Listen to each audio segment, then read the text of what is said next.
দেখো আজ আমরা তড়িৎ লেপনের কতগুলো বিষয় নিয়ে আলোচনা করব।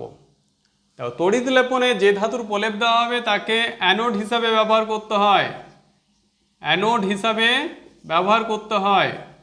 আর যার উপর প্রলেপ দেওয়া হবে তাকে ক্যাথোড হিসাবে ব্যবহার করতে হয়, ক্যাথোড হিসাবে ব্যবহার করতে হয়। তাহলে আমাদের যখন নিকেলের প্রলেপ দেওয়া হবে নিকেলকে অ্যানোড হিসাবে ব্যবহার করতে হবে। নিকেল তার চিহ্ন হচ্ছে এনআই, তখন তড়িৎ বিশ্লেষ্য দ্রবণ হিসাবে নিকেল সালফেট ব্যবহার করতে হবে। সংকেতগুলো পাশে লেখা আছে, তোমরা দেখে নেবে। NiSO4, সিলভার যার চিহ্ন হচ্ছে এজি। এবারে পটাশিয়াম আর্জেন্টো সায়ানাইড তরল দ্রবণ হিসাবে ব্যবহার করতে হবে। টিন যার চিহ্ন হচ্ছে এসএন, টিনের প্রলেপ দিতে হলে স্টেনাস ক্লোরাইড বা SnCl2 ব্যবহার করতে হবে। সোনা এর চিহ্ন হচ্ছে AU, এক্ষেত্রে পটাশিয়াম অরোসায়ানাইড এর দ্রবণ হিসাবে ব্যবহার করতে হবে।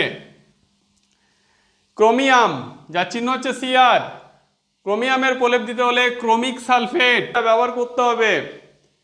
তারপরে তামা, কপার, তামার প্রলেপ দিতে হলে তামাকে অ্যানোড হিসাবে ব্যবহার করতে হবে এবং কপার সালফেট CuSO4 এটা তড়িৎ বিশ্লেষ্য দ্রবণ হিসাবে ব্যবহার করতে হবে।